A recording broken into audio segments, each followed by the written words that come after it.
And what we saw this time last year was we were heading into a pandemic a lockdown in the UK, was, oh my goodness, all my face-to-face stuff, what do I do? Well, they just ditched it online and it didn't work. And very quickly, by about July time, we could see that, and when I say we, this is research reports and literature reviews through the CIPD, we could see that it just wasn't working for people, and it doesn't work. This is an entirely different medium.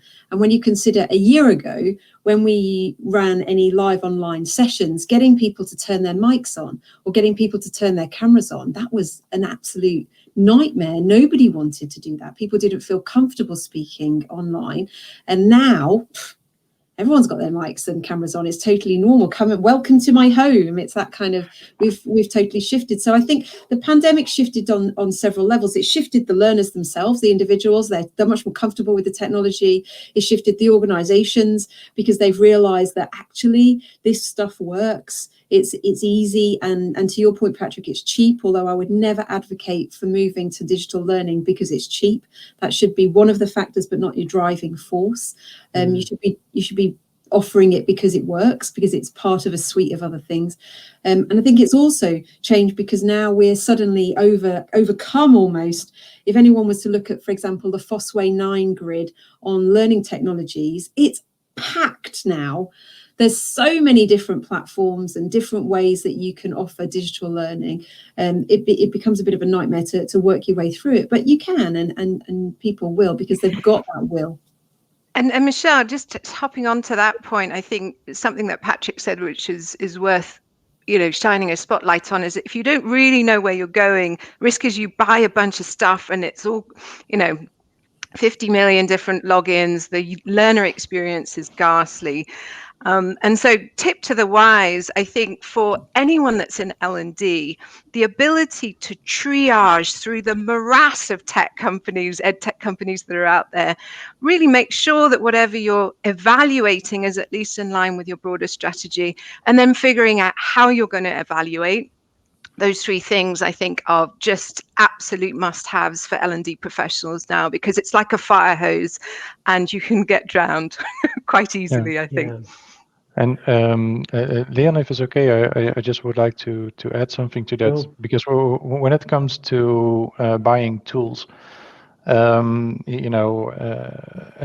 professionals, they love to speak about, we need to buy a new LMS, and and then they start to come up with these wish lists of features that this LMS needs to have, and then they do an RFP in a very traditional sense. They do their due diligence, then they buy that solution, they implement it, and then nobody really ends up using it.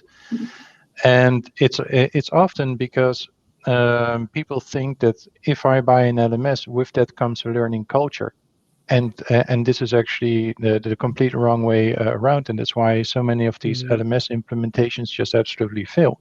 Because if you don't have an understanding of how do you want your organization to learn, what type of culture do we have, you can never ever find a tool that accelerates that implementation of a learning culture, because this is what any type of technology should do. It should accelerate the vision that you have. It should not be the vision itself.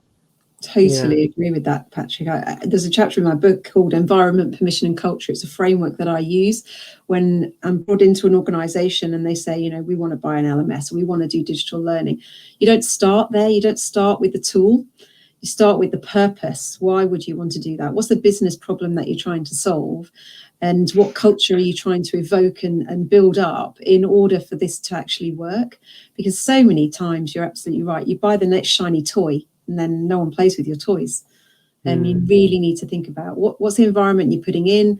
It's no good, for example, buying an LMS, which is really brilliant, responsive design and works on mobile phones, if you don't actually provide a company mobile phone, or at least pay towards somebody's mobile bill, because why would they use their data to do their learning for work? And it's that type of basic level, what's the environment, what permissions are in place? Do people actually have the ability to go onto their LMS? How many times a week are you expecting them to actually interact with digital learning? And is that written into their working day, or are they fitting this around other stuff? So loads of good stuff coming out of this conversation. I'm loving it.